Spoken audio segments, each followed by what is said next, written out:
Halo? Ya, halo Pak, sudah terdengar? Oh ya, udah ini ya, oke ya, Oke Pak, sudah. oke ya. Itu slide saya terlihat? Eh, masih belum Pak, Oh, masih masih belum. belum ya? Bentar. Boleh dibantu? Oh ya, saya belum share ya sepertinya ya. Bentar, share screen dulu.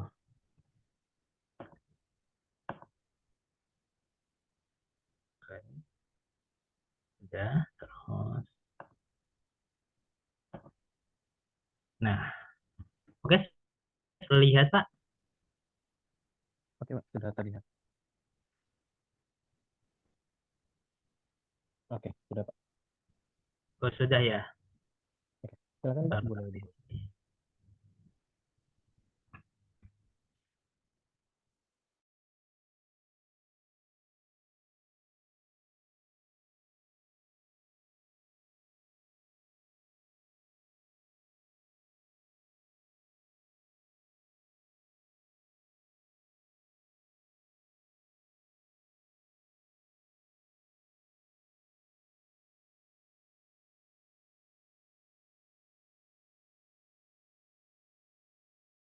Halo Pak.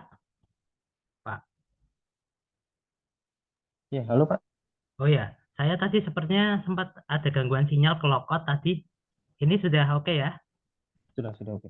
Sudah Pak. Oke, ya, Assalamualaikum warahmatullahi wabarakatuh. Selamat malam teman-teman semuanya. Ya, malam ini saya mau memberikan untuk ya free class. Free class itu saya mau sharing terkait pengalaman saya tentang pengenalan ini ya, terminal regasifikasi LNG, ya, begitu.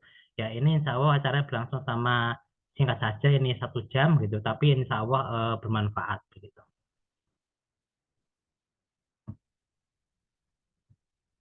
Nah, ini perkenalan singkat saya.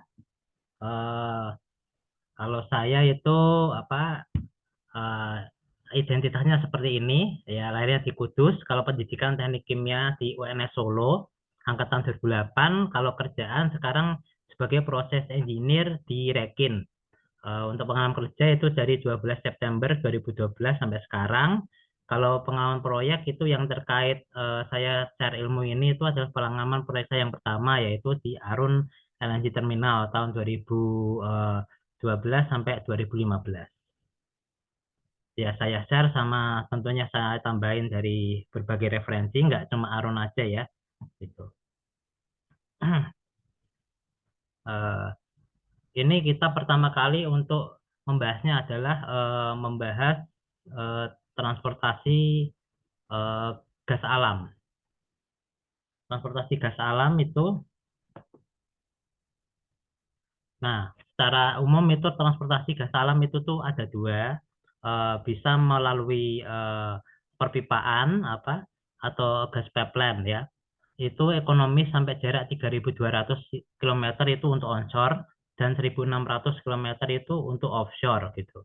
Jadi kalau untuk jaraknya sekian yang 3.200 untuk onshore atau 1.600 untuk offshore itu ya transportasi natural gas itu ya menggunakan perpipaan. Sementara jika melebihi jarak tersebut tentunya harus dijadikan menjadi opsi LNG. Nah, untuk opsi LNG ini adalah skemanya seperti ini. Skema sederhananya yaitu dari produksi, ya produksinya itu produksi gas alam gitu, lalu menjadi gas alam yang bersih, terus di liquefaction. Di liquefaction itu dicairkan begitu. Dicairkan, terus setelah dicairkan itu dikapalkan. Nah, setelah dikapalkan itu diterima di terminal penerima. Nah, terminal penerima inilah itu yang disebut sebagai regasification terminal gitu. Regasification terminal inilah yang akan kita pelajari pada ini pada malam ini bersama-sama. Nah, setelah diregaskan itu dari LNG tadi kan bentuknya liquefied natural gas ya.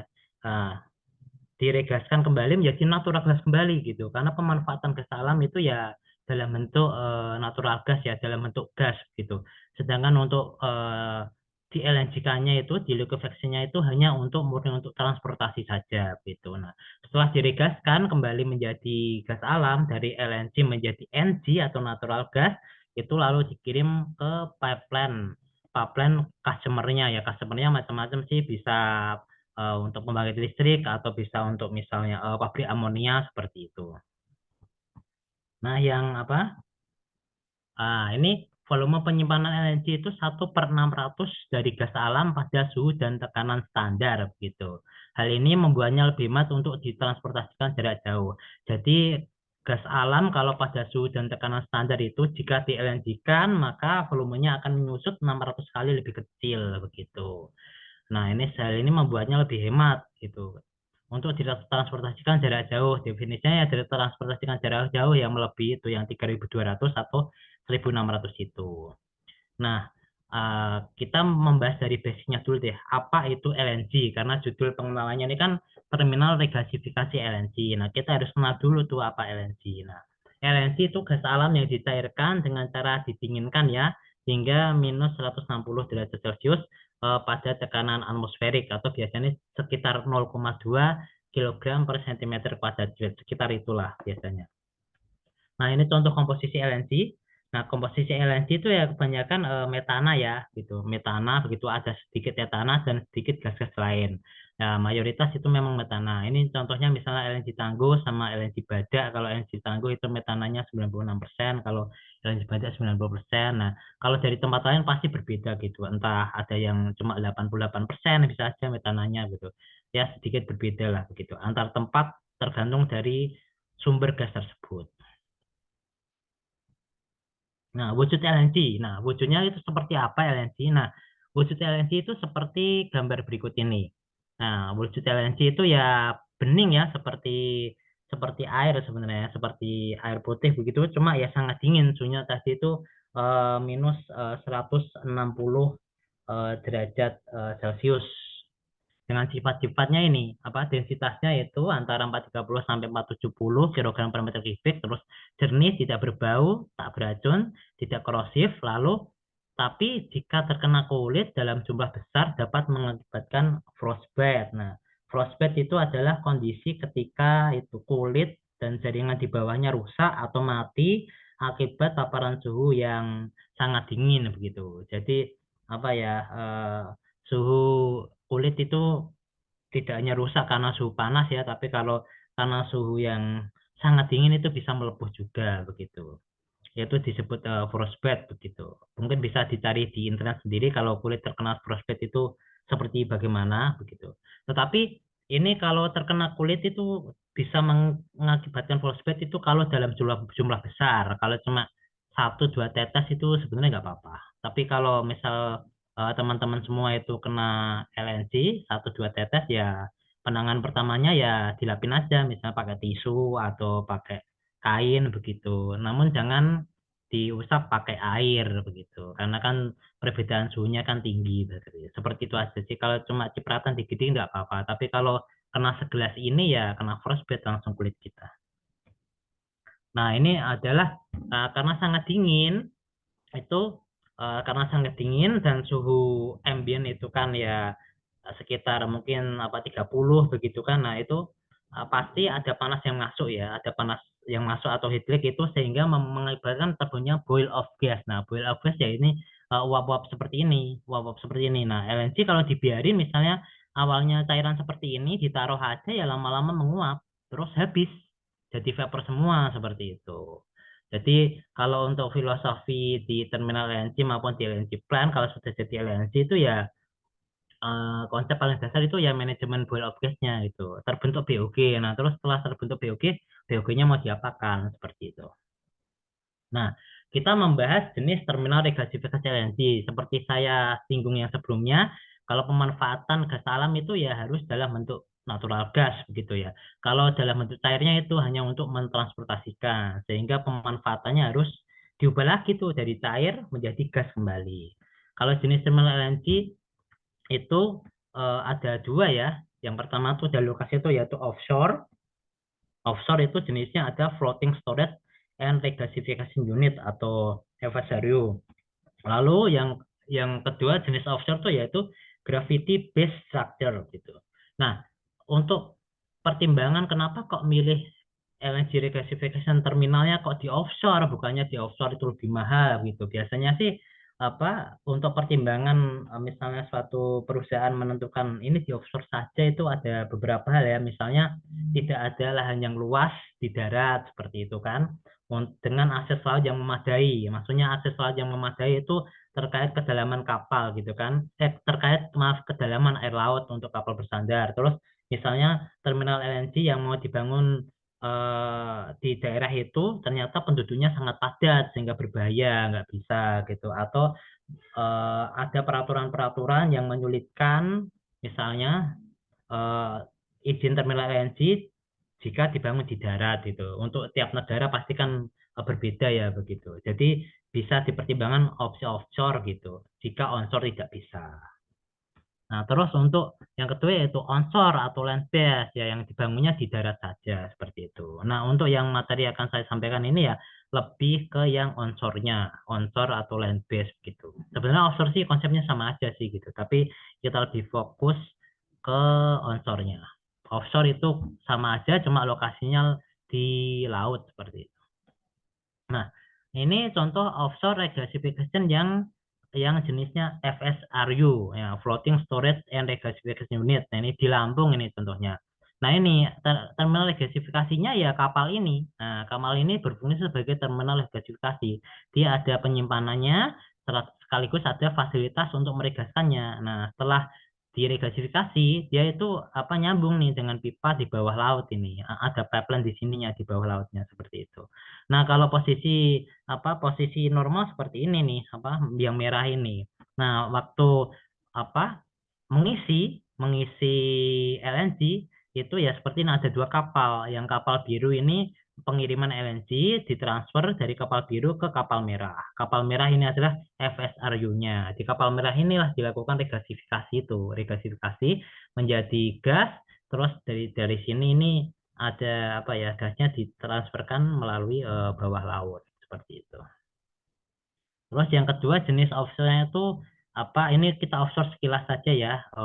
Contohnya kalau di offshore yang jenis gravity based starter itu contohnya di Adriatic LNG Terminal. Kalau tadi itu FSRU di Lampung ya, FSRU Lampung itu yang punya PGN, tapi sekarang PGN kan di bawahnya Pertamina ya seperti itu. Nah, Adriatic LNG Terminal. Nah, kalau ini tuh konsepnya yang gravity based charter itu sebenarnya mirip di darat sebenarnya.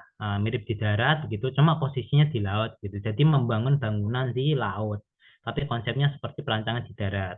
Ya, kalau ini bangunannya tetap nih. Kalau tadi kan berupa kapal itu yang FSRU. Nah, terus ini untuk land based LNG regasification terminal secara umum itu dibagi menjadi dua dari desain prosesnya ya, desain konsepnya tuh ada dua.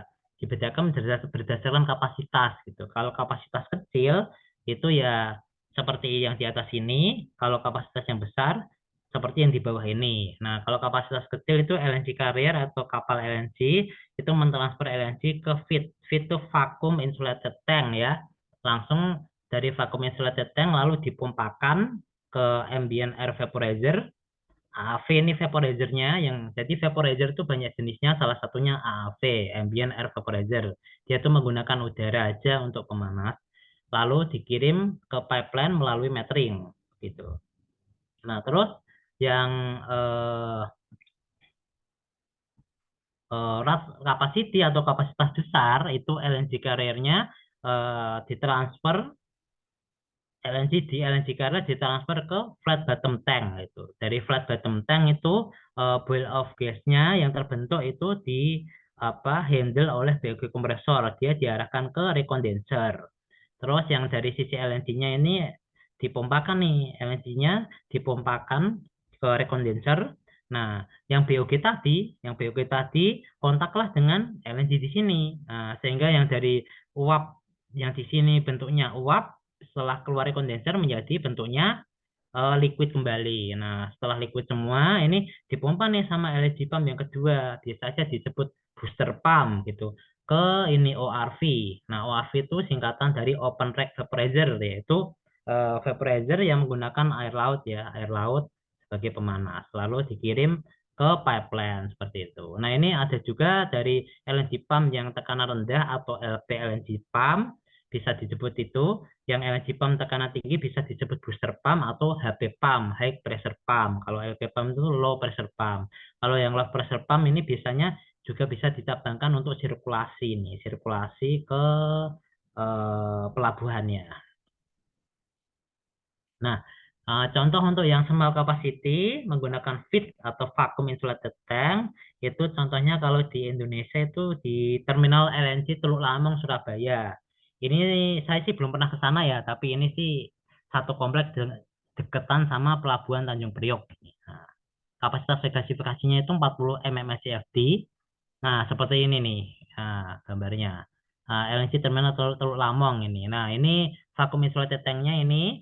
Kalau ini vaporizernya, ambient air vaporizer. Nah, ini yang untuk mengubah apa LNG menjadi cair. Nah, setelah itu ya ditransfer melalui pipeline ini dari perpipaan ke customernya di Surabaya ini. Nah, terus yang untuk land base, untuk yang large capacity, nah ini ada contohnya itu adalah di Arun. Kalau ini di Arun. Nah, kalau di Arun itu ya konsepnya ini dari apa kapal LNG lalu ke LNG tank, terus apa ada langsung kalau di sini pakai langsung transfer HP LNG transfer pump langsung ke vaporizer, vaporizernya tuh jenisnya ORV, nah langsung dikirim ke customer. Customer di Medan itu melalui jaringan pipa Arun Belawan seperti itu. Contohnya ini di Lok Sumawe, Aceh. Kapasitas regasifikasinya itu 70 mmscfd, normalnya 280 mmscfd, maksimalnya 400 mmscfd ya untuk future. Kalau mau mencapai 400 mmscfd ini harus ditambah satu vaporizer lagi. Kalau normalnya sekarang 280. Nah, ini contohnya. Ini ada terminal LNG-nya. Kalau di Arun ini apa awalnya itu pabrik LNG, jadi awalnya itu dari gas menjadi liquid, terus diekspor, lalu sekarang dikonversi, dia menjadi terminal impor. Lalu meregaskan dari LNG yang diimpor itu, diregaskan, lalu dikirim ke Medan melalui jaringan pipa Arun Belawan. Tentunya ditambahi dengan beberapa fasilitas, terutama vaporizer ini. Ada modifikasi lah dari kilang existing Arun yang awalnya apa LNG plant menjadi LNG regasification terminal. Dan ini adalah yang pertama di dunia ini yang konversi LNG plant menjadi LNG regasification terminal. Nah, kalau ini sistem unloading. Nah, sistem unloading itu adalah sistem memindahkan ya dari kapal menuju darat. Nah, kita tuh harus apa istilah unloading sama loading harus kita pahami bersama. Kalau unloading itu pemindahan dari kapal ke darat, kalau loading itu pemindahan dari darat ke kapal begitu. Nah, ini unloading facility ya itu untuk penyambungannya dari kapal dengan darat itu bisa pakai unloading arm atau pakai LNG hose. Nah, kalau yang foto yang saya perlihatkan ini menggunakan unloading arm ya. Unloading arm yang mana? Yang hitam-hitam ini, yang hitam-hitam ini, yang hitam-hitam ini. Nah, yang hitam-hitam ini itu disambungin ke kapalnya. Nah, ini adalah LNG, ini LNG dari kapal ke darat, terus ini LNG juga dari kapal ke darat. Nah, ini ada evaporation. Buat apa evaporation ini? Jadi kalau pemindahan LNG dari tangki di kapal menuju tangki di darat itu kalau volumenya itu sangat besar, itu di kapalnya tuh dikhawatirkan terjadi vakum. Vakum itu adalah bahasa apa ya? Bahasa sederhananya tuh kempot seperti itu. Nah, takutnya kempot itu kan berbahaya atau istilah kerennya vakum begitu. Takut vakum itu berbahaya, maka harus dikasih vapor. Vapornya dari mana? Dari tangki di darat gitu. Jadi apa? Selama ngisi LNG dari pemindahan LNG dari tangki di kapal ke darat, nah tangki yang di darat ini kan terbentuk BOG. Nah, BOG-nya itu yang terdesak itu dibalikin ke kapal untuk ngebalance gitu atau menyeimbangkan tekanan di kapal gitu. Jadi apa agak kayak bejana berhubungan saja begitu agar yang di laut apa di kapal tidak vakum, maka butuh vapor dari darat. Nah, kalau darat nggak bisa ngasih vapor bagaimana?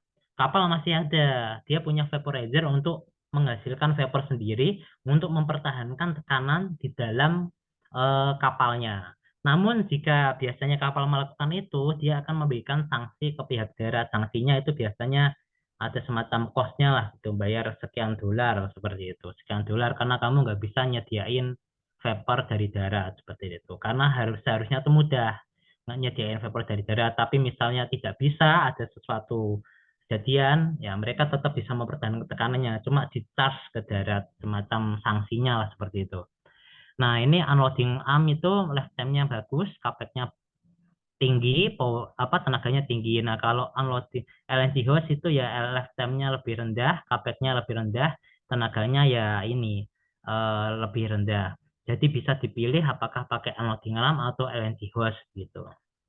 Kalau hose itu sebenarnya konsepnya kayak selang aja begitu. Jadi memang tidak sekuat ketika pakai unloading arm.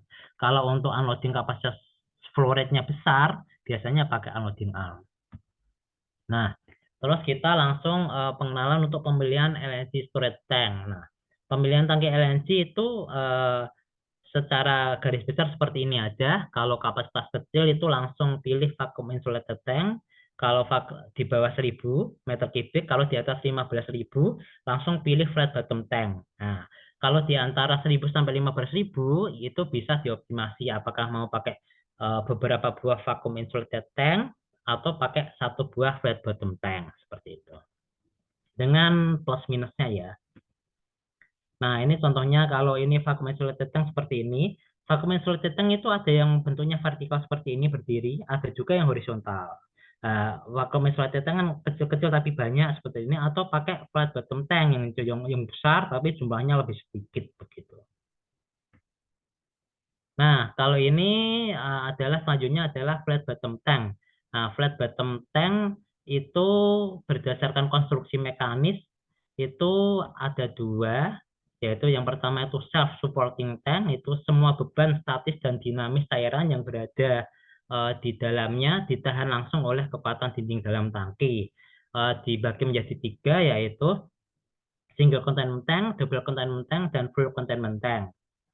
Nah, ini jadi di sini tuh kekuatan yang isinya LNG di sini tuh disangga sama ini, sama yang dinding dalam tangki. Dinding dalam tangkinya itu kuat gitu. Kalau yang kedua itu membran. Membran tank itu tekanan beban dinamis dan statis disalurkan dari lapisan membran melalui struktur bahan isolasi ke dinding luar tangki. Ada juga yang single containment tank maupun full containment tank. Nah, ini maksudnya itu adalah ini yang bagian sininya ini tuh lemah gitu. Yang kontak langsung dengan LNG-nya ini lemah. Tapi dia bersandar di sini. Yang ini yang kuat gitu. Jadinya makanya di sini kan disalurkan dari lapisan membran ke struktur di dinding luar tangki. Jadi yang menyangga bebannya tuh dari sini. Kalau ini cuma untuk Untuk fungsi Fungsi mempertahankan temperatur agar di dalamnya tetap dingin saja. Yang kuatnya di sini. Kalau ini langsung permukaan ini yang kontak sama LNG ini udah kuat. Nah, single containment tank itu paling konvensional. Terus bagian dalamnya tuh tahan cryogenik. Terus bagian luarnya tuh carbon steel, tidak tahan cryogenik. Maksudnya cryogenik itu suhunya itu ya, yang disebut cryogenik itu suhunya di bawah minus 30 derajat Celcius. Nah, itu biasanya disebut cryogenik. Terus insulasi mengelilingi bagian dalam. Untuk bagian luar tidak didesain menampung LNG saat bocor. Jadi kalau harus pakai single containment tank ini harus bikin tanggul seperti ini. Nah, karena untuk menampung kebocorannya, karena dia nggak bisa nih kalau bocor harus ada yang nampung, harus dibikinin tanggul. Kalau di dasar tangki dilengkapi dengan sistem pemanas untuk menjaga temperatur pondasi. Karena sangat dingin kan, LNG minus 160. Nah, kalau nggak dikasih pemanas, ya bawahnya bisa bisa inilah, bisa basah begitu. Kalau basah terus lama-lama takut tangkinya rubuh. Jadi bawahnya harus dikasih pemanas. Terus untuk double containment tank, kalau ini singkat aja itu, kalau double containment tank itu dia tuh mampu menampung LNG, tetapi uapnya tidak begitu. Jadi ini kayak sini kan ada beton ini, dia kalau bocor bisa nampung nih beton, jadi nggak perlu bikin tanggul lagi. Tapi uapnya tidak, jadi setelah LNG-nya keluar di sini semua, ya biarin aja sampai menguap sendiri ke atmosfer seperti itu. Dindingnya didesain untuk menahan tumpahan, tetapi tidak untuk menahan uapnya. Terus untuk full containment tank itu didesain untuk menahan kebocoran LNG dan uapnya. Kalau double containment tadi itu hanya LNG saja, kalau ini LNG dan uapnya udah ditahan semua nih, jadi anti bocor lah yang di sini bisa menahan semuanya sehingga tidak perlu tanggul juga. Biasanya pembangunan full containment tank itu kalau lahannya sedikit gitu, karena dia mahal. Kalau lahannya banyak, bangun aja yang single containment tank. Nah, kalau ini jenis tangki yang membran. Membran juga ada yang ada yang single tank containment, tapi ada juga yang membran full integrity. Nah, membran full integrity itu karakternya ya kayak full containment tank, mampu menahan kebocoran LNG sekaligus uapnya agar tidak lepas ke atmosfer. Nah, kalau jenis membran itu seperti ini. Apa? eh, Jenis membran seperti ini. Nah, ini fotonya. Foto LNG membran itu seperti ini, gitu. Ini membrannya itu yang kotak-kotak ini yang disebutnya. Nah, ini ada insulating panelnya, seperti ini, susunannya, begitu. Nah, sekarang kita membahas boil off gas. Nah, boil off gas itu ya gas yang terbentuk karena adanya panas yang masuk ke tangki LNG. Walaupun tangki LNG diinsulasi, ya pasti insulasinya tidak dapat menahan 100% panas. Pasti ada panas yang masuk gitu. Karena di dunia ini tidak ada yang sempurna gitu. Pasti ada yang masuk. Manusia hanya bisa meminimalkan saja begitu. Nah, karena eh, gas terbentuk terus, maka dapat meningkatkan tekanan pada tangki LNG. Nah, dapat meningkatkan tekanan nih, sehingga apa? Meningkatkan tekanan nih, meningkatkan tekanan sehingga ya harus ini Harus ditangani. Nah, biasanya sih kalau tekanannya meningkat di tangki yang flat bottom seperti ini ya dia diserap pakai boil off gas kompresor. Nah, ini BOG seperti ini, kalau rilis ke atmosfer seperti ini, sebenarnya warna BOG itu jernih, nah, bukan putih seperti ini. Ini kan kelihatan putih ya. Kenapa kok kelihatan putih?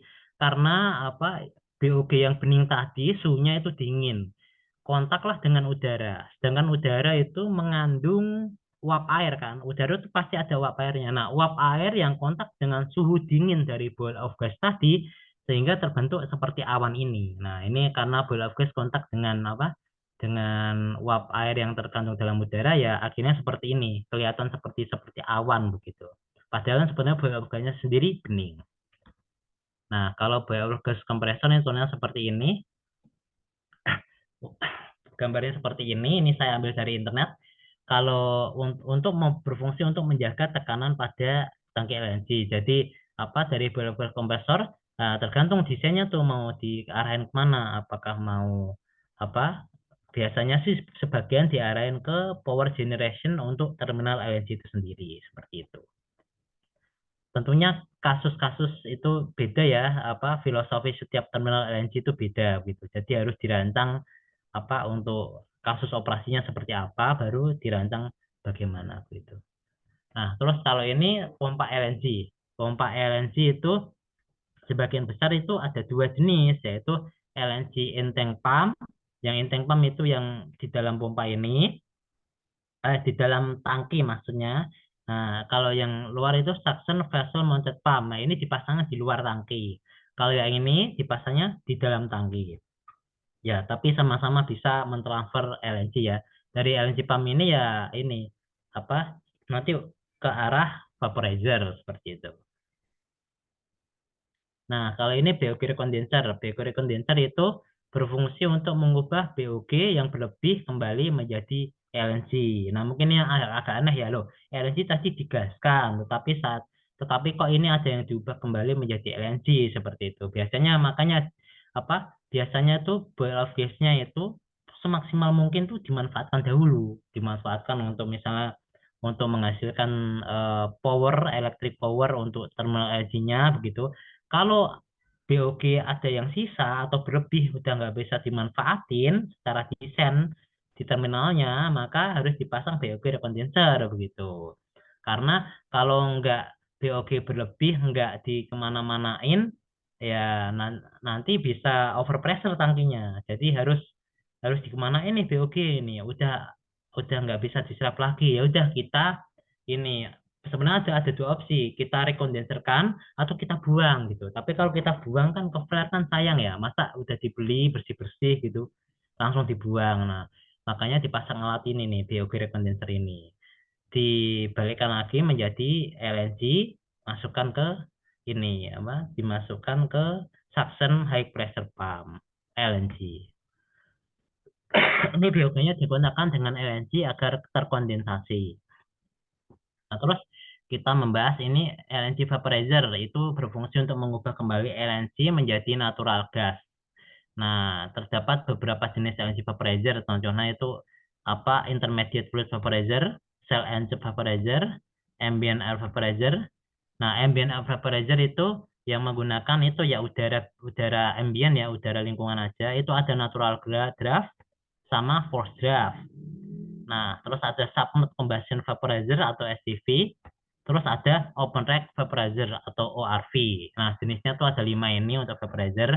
Nah, itu yang 20% di dunia itu pakainya submerged combustion vaporizer. Nah, 70% itu pakainya open rack vaporizer. Nah, yang 10% adalah yang tiga lainnya ini, intermediate, cell, atau ambient air vaporizer. Nah, kalau ini contoh yang intermediate fluid vaporizer. Nah, intermediate fluidnya itu bisa berupa propana atau butana begitu. Jadi di sini itu ada seawater. Seawater itu eh, air laut ya, air laut itu dia sebagai pemanas. Air lautnya itu memanaskan ini, air lautnya ke sana sebagai pemanas. Dia memanaskan ini nih, memanaskan intermediate fluidnya. Intermediate fluidnya berupa propana atau butana. Nah, karena intermediate fluidnya dipanaskan, nah ini apa? Di sini ada ini nih, ada panas di sini. Panasnya untuk mengubah LNG. LNG dipanasin di sini dulu, apa dinaikin suhu, lalu di sini berubah fase. Dan di sini itu berubah fase menjadi apa? Menjadi gas, lalu dikontakkan lagi dengan air laut yang dari sini. Seperti itu konsepnya.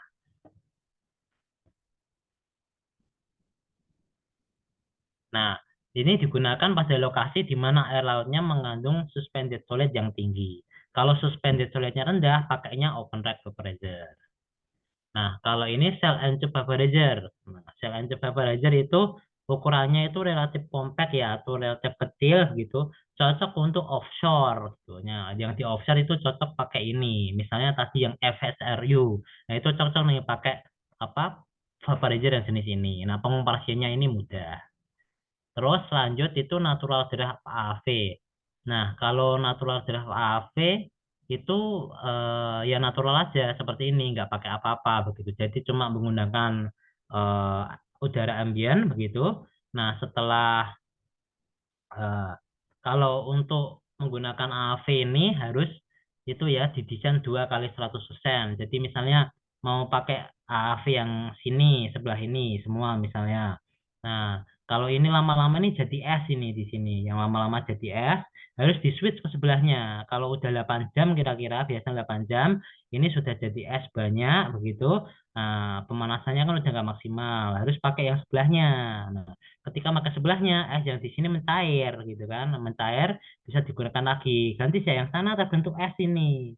Nah, kalau sana terbentuk es, pakai aja yang ini begitu. Jadi harus ada spare-nya satu begitu untuk ganti-gantian. Nah, kalau closed draft itu bedanya ditambahin kipas di atasnya. Nah, deskripsi sederhananya seperti itu. Cuma ditambahin kipas saja di atasnya itu. Sama penutup. Bisa juga ditambahin penutup, bisa juga enggak. Nah, kalau untuk ini submerged combustion vaporizer itu apa? Dia itu digunakan kalau untuk apa ya? Tempat-tempat yang iklim dingin begitu. Iklim dingin kan lautnya ikut beku ya, apa ikut dingin lah. Kalau terlalu dingin itu kan nggak baik ya untuk pemanasannya.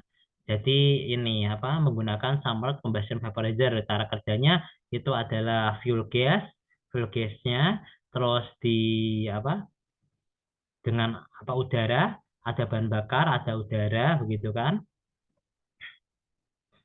Terus ada burnernya, apinya.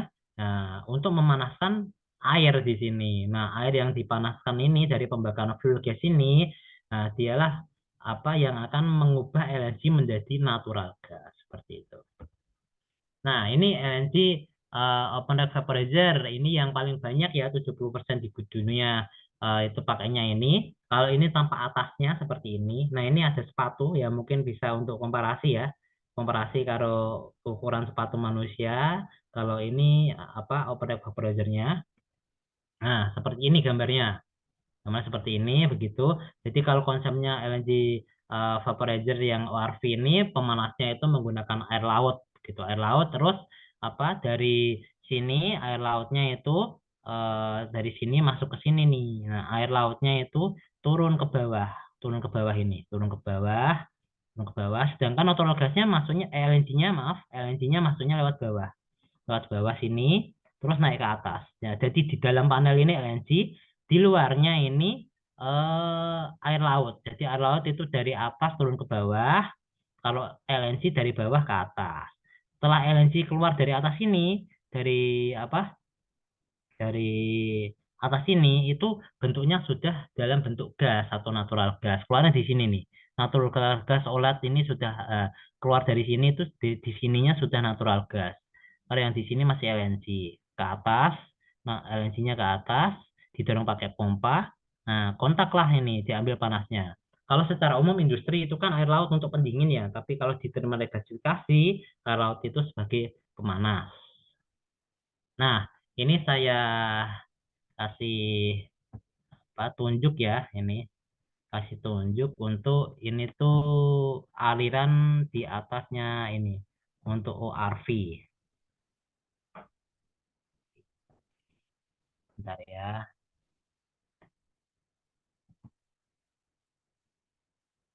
Wah, ntar nih. Oke. Oke, oke, kita lihat ya. Saya putarkan ya salah satu cuplikan video untuk open rack vaporizer yang saya ceritakan tadi. Itu kan dari sini, dari atas ya air lautnya, terus turun ke bawah nih. Turunnya tuh nyiprat ini, nyiprat kanan sama kirinya. Yang sebelah ini juga ini nyiprat kanan sama kirinya. Kalau bak ini tuh tujuan untuk ini ya, apa untuk menstabilkan alirannya. Jadi aliran dari panel-panel ini tuh merata. Nah, kalau tanpa atas seperti ini.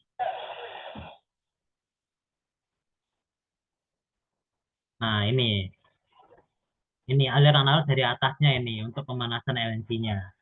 Seperti ini.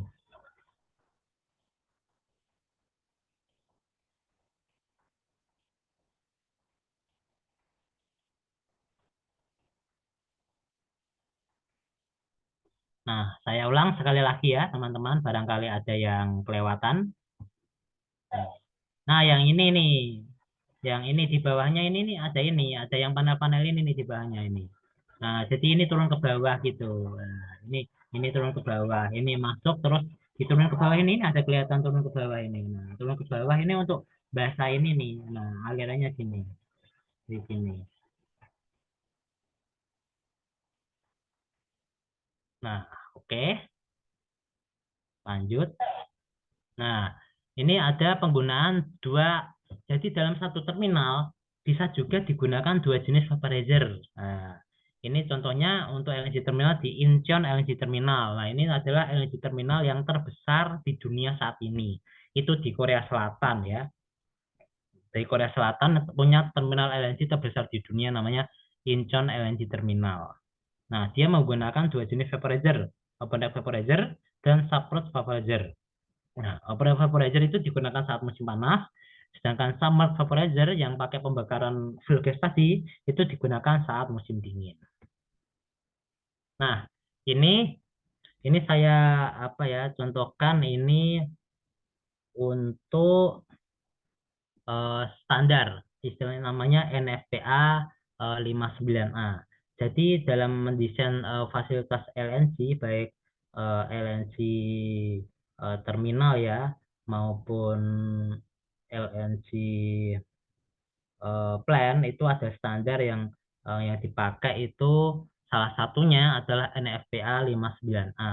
NFPA 59A itu National Fire Protection Association. Itu bisa contohnya gini, contoh penggunaan standarnya seperti ini. Ini dituliskan di sini adalah di start valve setiap vaporizer ya, di start valve setiap vaporizer dan komponen perpipaan antara vaporizer dan valve, termasuk relief valve yang dipasang di upstream dari discharge valve setiap vaporizer, harus dirancang untuk beroperasi pada suhu LNC. Dalam kurung itu minus 260 derajat Fahrenheit atau minus 162 Fahrenheit. Nah, pengaplikasiannya, nah mungkin kalau yang belum terbiasa baca standar mungkin agak bingung maksudnya apa ini begitu kan. Nah, ini maksudnya adalah seperti ini desainnya. Nah, ini contoh piping instrument diagram. Ini ada open vaporizer di sini. Nah, ini adalah ada LNC-nya nih. LNC, inlet, begitu kan. Dari sini. Lalu ini outlet nih. Dari keluar sini, outlet itu udah bentuknya natural gas. Nah, lalu keluar ke jaringan perpipaan. Nah, ini apa kalau NFVA 59A maksudnya itu, dia itu adalah discharge valve setiap vaporizer ya. Maksudnya discharge valve itu valve yang dipasang di keluaran vaporizer. Nah ini, valve yang dipasang di keluaran vaporizer itu ini. Valve yang dipasang di keluaran vaporizer, discharge itu kan keluarannya, di keluaran vaporizer itu, dan komponen perpipaannya berarti ini. Valve yang dipasang di keluaran vaporizer itu berarti ini bypassnya, ini line utamanya atau pipa utamanya, valve ini dan valve ini, dan perpipaannya semua sampai sampai di vaporizer ini. Nah, itu tuh harus ini didesain ini apa including relief valve, termasuk relief valve. Jika ada relief valve di sini, nah di sini kan ada relief valve ya, jadi kalau di sini ada overpressure, ini ada pressure safety valve bisa buang ke sini, ini nutup lalu PSC-nya ke sini. Nah, termasuk relief valve-nya, nah itu dia harus didesain minus 162 derajat Celcius. Jadi dari semuanya ini sampai ke sini valve yang di startnya ini itu harus didesain minus 162 derajat Celcius. Nah, standar ini memberikan guidance seperti ini itu agar apa orang nggak kelupaan. Misalnya kan ini didesain, ya udah ini didesain tahan energi gitu kan. Yang ini, oh yang ini nggak usah aja, ini kan udah temperaturnya udah ambient.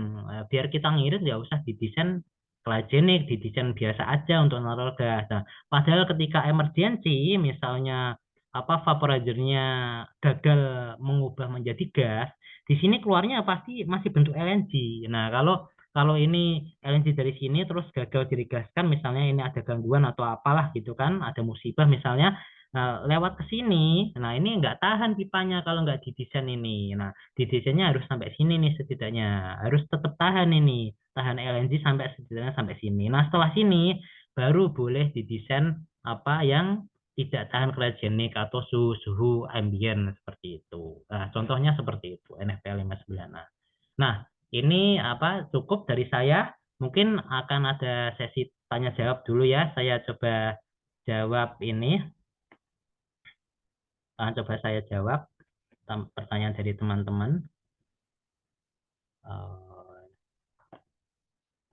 Screen share dulu. Oke. Setelah sesi tanya jawab akan ada penjelasan juga dari pihak anak teknik ya, Mas Sony ya. Oke, ada yang bertanya mungkin. Yang ada sih. Boleh memang.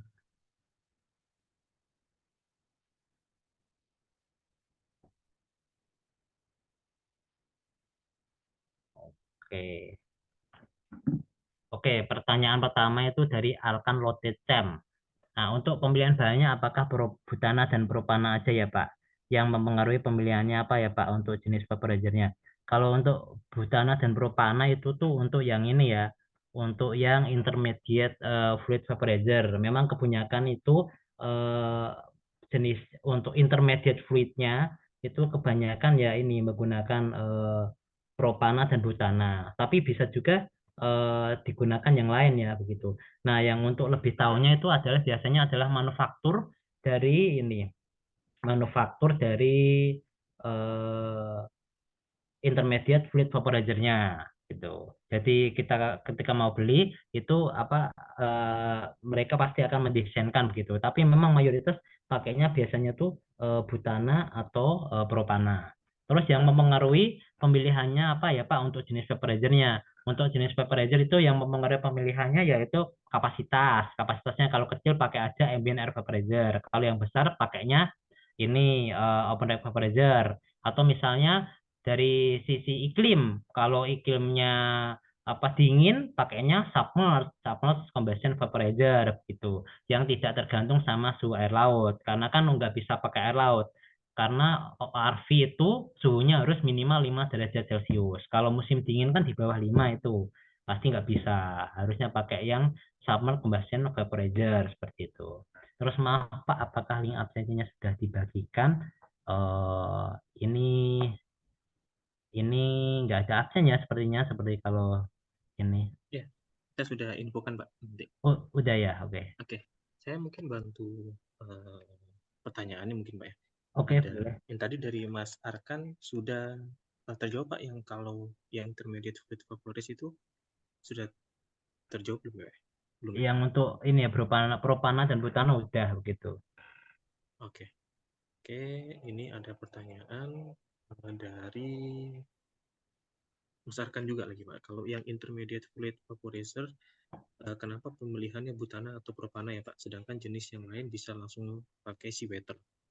Oh ya, yang itu ya. Kenapa kok pakai ada propana? Kenapa nggak pakai langsung seawater? Nah, kalau ini karena ini terkait suspended solidnya, Mas Arkan gitu. Jadi kalau air laut itu yang banyak mengandung padatan atau istilah kerennya suspended solid begitu, itu tidak bisa pakai ini, pakai open depth vaporizer. Jadi nanti padatannya itu takutnya tuh nempel-nempel di panel-panelnya open depth vaporizer tadi, sehingga mengganggu perpindahan panas. Nah, kalau padatannya banyak, suspended solidnya tuh di atas 80 apa itu tadi satuannya, nah, itu digunakan yang ini, yang intermediate fluid vaporizer. Tapi kalau suspended solidnya kecil, itu eh, digunakan open vaporizer saja, lebih hemat seperti itu. Kalau intermediate itu lebih mahal. Kalau di negara Cina itu ada tuh pakai intermediate. Tapi kalau di Indonesia insya Allah sih pakai pakai open depth vaporizer bisa sih di Indonesia insya Allah. Secara umum lautnya bisa lah gitu. Terus untuk materi PPT ya nanti akan Iya, dibagikan. nanti akan kita bagikan dengan namanya recordnya. Oke, Iya. ada lagi pertanyaan dari Akil Suyajis. Mungkin dari Mas Maulana Zaki, boleh di open mic Mas? Oke, sebelumnya suara aku jelas nggak ya, Mas? Mas, Iya, agak agak agak kerasa-kerasa keras. tapi terdengar sih. Iya, ini karena lagi di kereta aja, kenceng Oh iya iya. banget. Oke. Aku sambil agak keras nggak apa-apa suaranya. Mohon maaf, bisa Iya di iya. share screen yang tadi, Mas, buat BA secara umum itu tadi. Soalnya ada pertanyaan yang mendalam nih. Jadi Yang mana? yang ada BOG kompresornya, yang ada ke pipeline kayak gitu-gitu tadi. Oh, mau share screen yang konsepnya tadi ya? Iya, Oke, benar-benar. oke, oke ya. Ntar saya coba share screen dulu. Oke, mungkin sambil share screen ya, aku mau tanya pertanyaan.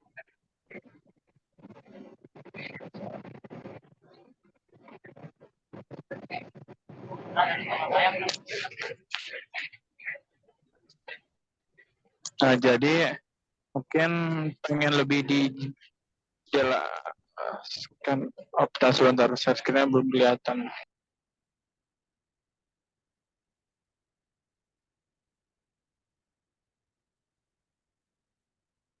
Maaf, maaf, maaf. Tadi saya itu internetnya bermasalah nih kayaknya nih. Eh, sorry, sorry. Halo, Mas Sony? Iya, masuk. Oh ya, Anda. ya masuk lagi ya saya ya. Tadi saya ini Oke. kayaknya ada masalah internet tiba-tiba keluar gitu. Ntar ya, coba saya share screen lagi.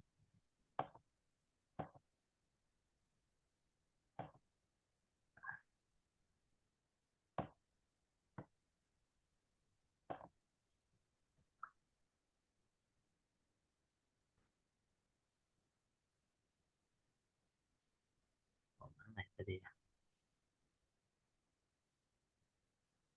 Oh ini ya, yang ini ya Mas ya.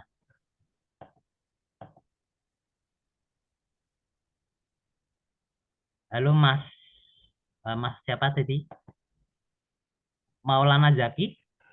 Ya, Mas Maulana Zaki, silakan Mas. Boleh di Ulangin Mas Ini pertanyaan. saya udah tunjukkan ini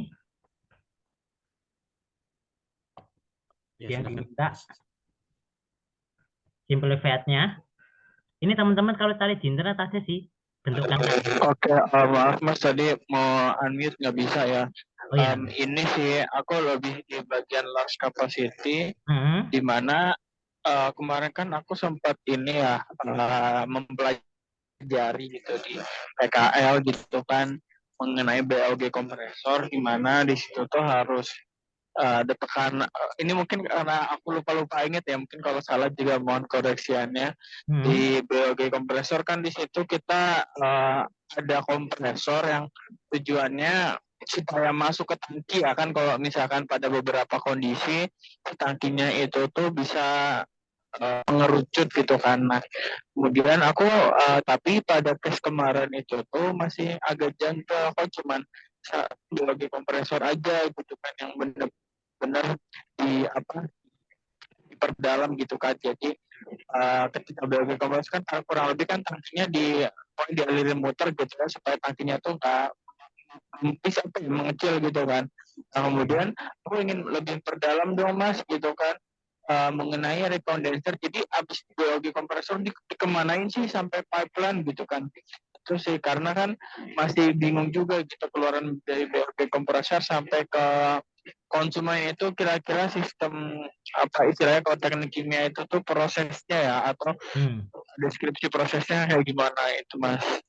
Ya, maaf, Masnya itu apa dapat ilmunya yang itu dari PKL ya? Waktu PKL. Bener banget. PKL-nya di Arun apa di mana? Aku di Adikarya sih Mas kayak gitu. Oh, di Adikarya. Oh, ini. Oh, yang untuk BOG kompresornya ya. Ya, di EPC-nya. Ya ini apa? Ya kalau BOG kompresor untuk large capacity ya, kalau desainnya by default itu BOG kompresornya itu ini dikirimkan memang ke rekondenser begitu, dikirimkan ke rekondenser begitu.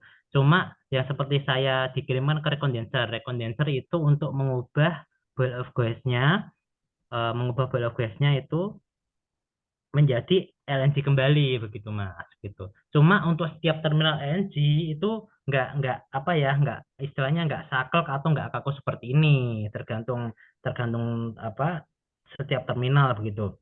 Biasanya tuh kalau BOG kompresor itu ada yang dikirimkan ke ini dari sini sebelum rekondenser tuh dia bisa ngirim juga nih, bisa ngirim ke power plant untuk internal dia juga bisa untuk internal apa LNG terminalnya seperti itu untuk menghasilkan power di LNG terminalnya kayak gitu Mas.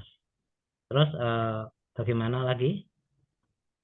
Apa Sudah perlu terjawab ya? Ya penjelasan? tadi kayak gitu kan dari keluaran BOG kompresor kan ada garis kanan ya, rekondenser kemudian LNG pump sampai ke metering gitu kan. Nah, ya inti pertanyaannya itu tuh dari segala itu tuh kan biasanya ada filosofi proses yang itu tuh supaya mungkin ya kualitas gasnya bagus atau misalkan gasnya nilai energinya tinggi, nah gitu-gitu aku kurang dapat gitu. Oke, kalau kalau secara teknik cuma ya udah kondenser kan mungkin ngerubah fase, kemudian pompa nyedot aliran, tapi ya itu kan secara bekerja mesinnya gitu loh. Tapi kalau secara ini tuh targetnya apa sih, ngerubah itu tuh mau apa secara teknik kimianya, apakah gasnya berkualitas, punya energi gitu-gitu. Itu sih Mas yang belum aku nangkep Mas, jelas nggak ya? Oh gitu ya, maksudnya jadi gini Mas, filosofi yang paling mendasar tuh gini. Kita mau mengubah LNG menjadi gas seperti itu. Jadi LNG-nya diubah menjadi gas begitu. Nah, selama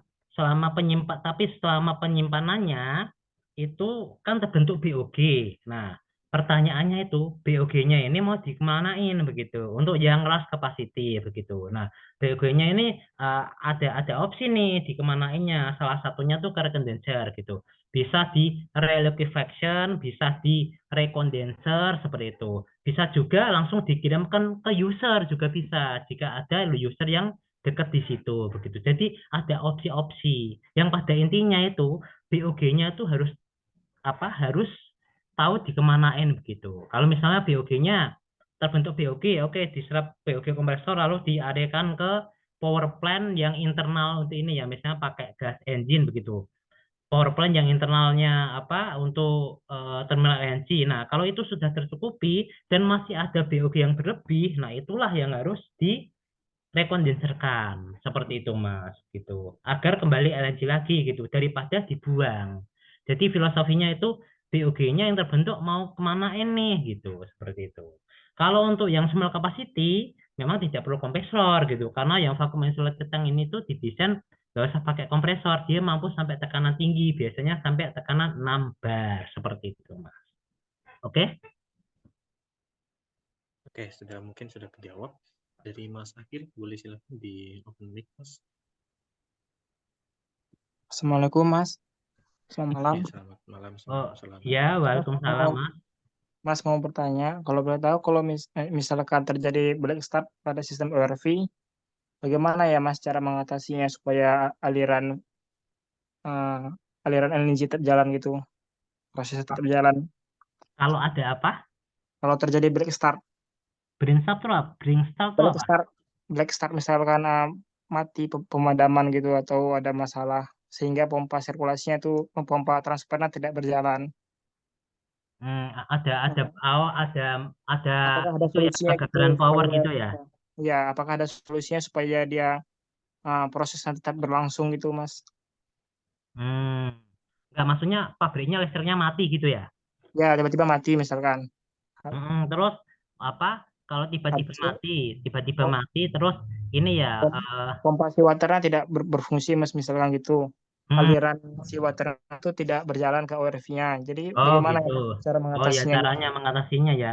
Itu Iya, sih makasih, seperti Mas. ini sih kalau kayak gitu. Kalau kayak gitu ya ini aja apa? Kalau misalnya mati, mati gitu ya. Pompa si waternya mati misalnya kan, pompanya mati, ini mati. Ya udah nggak apa-apa begitu kan. Cuma ini apa? Ini aja langsung ditutup yang di sini. Yang ini ditutup. Nah, tentunya nggak bisa ini ya. Kalau nggak ada listrik ya nggak bisa ini, nggak bisa untuk regasifikasi gitu. Paling paling kita mengamankan sistem sampai itu mengamankan sistemnya ya ini apa yang ini apa send out-nya ini apa yang transfer dari pompanya ditutup begitu terus ini biar ini aja biar apa ditutup sampai sini ditutup semua seperti itu sih Mas gitu ditutup semua nggak bisa ngirim gitu nggak bisa ngirim karena memang mati kan. Oke. Jadi kita harus mengamankan sistemnya begitu. Jadi biar yang ini ditutup, yang ini terus ini ditutup biar nggak LNG nggak ke sana kan. Kalau yang di arah sana itu kan udah mulai nggak tahan LNG yang wajib tahan LNG kan sampai sini kan suhunya kan yang digambar ini. Jadi ini harus tutup gitu. Terus otomatis ini ya harus apa pompanya dimatiin. Tapi kalau listrik mati semua sih ya harusnya si water ya mati tapi ini juga mati gitu paling solusinya kita harus nutup ini Mas jangan biarkan ini apa terlalu banyak LNG ngalir ke tempat yang tidak tahan kriogenik kalau pandangan saya seperti itu sih. Oke. Jawab mungkin ya Pak Angga. Ya. Oke, Pak Angga izin saya mau share screen terkait dengan upgrade kelas mungkin dari teman-teman ada yang mau Oke. berminat Baik gitu. saya ini kan Silakan teman-teman kalau misal teman-teman ingin upgrade kelas ke regular kelas yang akan dibawakan oleh Pak Angga, teman-teman bisa join ke engineeringacademy.id atau saya kirimkan linknya di kolom chat juga. Nah, teman-teman kalau misalnya ada yang tertarik untuk lanjut di kelas reguler, yaitu selama 2 hari dengan materi dari filosofi desain sampai ke studi kasus perhitungan, ini nanti juga akan dibagikan Pak ya, spreadsheet perhitungan ya Pak Angga ya. ya apa ini saya juga akan membagikan ini apa ada spreadsheet perhitungan sama ada standar FFA 59A-nya. Mungkin ini Pak saya bisa ini menunjukkan apa materi yang akan dipelajari kalau untuk sama yang kelas yang upgrade-nya ini. Oh iya boleh. Oh ya bentar ya Pak saya siapkan dulu. Oke. Nah untuk biayanya teman-teman dari 239 ada extra diskon sampai di tanggal 21 ya. Itu ada extra bonus juga di Oil and Gas Production Engineering. Itu hanya bayar 139.000. cara pendaftaran bisa langsung ke engineeringacademy.id atau klik link di chat Zoom. Untuk pemateri dari Pak Angga Kiwarmayaji, tadi mungkin Pak Angga masih belum mengenalkan CV-nya secara tingkat. Nah, ini CV-nya Pak Angga secara singkat. Gitu. Sudah lumayan lama di bidang proses engineer, utamanya di bidang LNG, Pak ya. Oh, iya, Pak. Oke. Mungkin saya juga bakal share screen terkait dengan yang akan diajarkan oleh Pak Angga terkait dengan Ya, ini spreadsheet.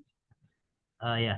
Ya, Ini sih apa garis ini ya, garis besarnya sudah terlihat ya Pak ini ya. Sudah. Ya, training konten yang akan ditawarkan pada Sabtu dan Minggu ini jam 10 sampai 12.30 itu ini apa? Tadi sebenarnya sudah saya perlihatkan sekilas, tapi untuk ini lebih detail, ada jenis dan konsep terminal regasifikasi, terus ada vacuum insulated tank, ada flat bottom tank, terus ini dilengkapi dengan above ground, in ground, sama underground. Lalu ada saya akan sharing juga perhitungan terbentuknya biogas itu ada 3 pembentukan BOG sepanjang unloading line, terus BOG karena vapor displacement, cara menghitungnya bagaimana, lalu BOG saat holding mode bagaimana. Terus ini juga ada contoh studi kasus dan perhitungan untuk pompa LNG. Diakhiri dengan tanya jawab untuk hari pertama. Yang untuk hari kedua, itu saya akan menjelaskan bagaimana menghandle BOG. Terus bagaimana perbedaan BOG recondenser dan BOG reliquefaction. Terus saya akan menjelaskan lagi yang vaporizer yang tadi sudah dijelaskan begitu. Ada banyak vaporizer. Nah, untuk yang video, saya punya videonya yang tadi kan sudah saya tunjukkan satu, yang untuk LNG open vaporizer tampak atas. Nah, yang di sini akan saya tunjukkan juga yang tampak bawah. Terus saya akan jelaskan juga untuk fenomena LNG stratification dan rollover itu apa, serta pencegahannya. Terus saya informasikan cold insulation pada pipa LNG, ESD ship shoring system. Lalu saya akan menjelaskan nih bagaimana cara melakukan startup di terminal regasifikasi LNG. Ceritanya terminal regasifikasinya baru dibangun, terus kita menggunakan untuk pertama kali. Apa urutan yang harus dilakukan, itu saya akan share di sini. Terus saya juga akan sedikit share bagaimana melakukan uji coba atau commissioning prosedur itu pada LNG pump dan LNG open deck vaporizer. Nah, selain itu, juga para peserta yang ikut akan mendapatkan materi NFVA 59A edisi 2019 yang saya punya. Nah, kalau teman-teman cari di Google NFVA 59A itu yang free di Google itu kalau nggak salah cuma edisi 2000 atau 2001. Nah, sedangkan yang terbaru tuh 2021. Saya punya yang 2019. Kalau beli yang 2019 itu, nah ini referensi penting ini untuk perancangan fasilitas LNG, baik LNG plant maupun LNG terminal. Saya sudah ada cuplikannya tadi. Nah, mungkin saya akan nge-share ini gitu, sama kalau di trainingnya saya cuma nge-share beberapa cuplikan contohnya seperti tadi. Harganya ini kan $84 ya kalau untuk PDF-nya ya begitu. Nah, tapi kalau ikut training ini yang 139.000 tadi, ini akan para peserta dapatkan free gitu. Kalau ini cari di Google, yaitu cuma dapat yang 2001 aja. Kalau yang 2019 berbayar baru bisa dapat. Nah, seperti itu Pak. Ya, terus ada juga kan saya menjelaskan untuk kalkulasi-kalkulasi itu ya ada sebagian Excel lah sedikit yang saya share begitu. Ya bikinan saya sendiri sederhana tapi insya Allah bisa menambah wawasan teman-teman gitu. Oke, sudah kejawab ya dari teman-teman. Mungkin sebagai gambaran untuk Excel-nya yang akan di-share nanti mungkin seperti ini ya teman-teman. Sebagai gambaran, sebentar saya coba.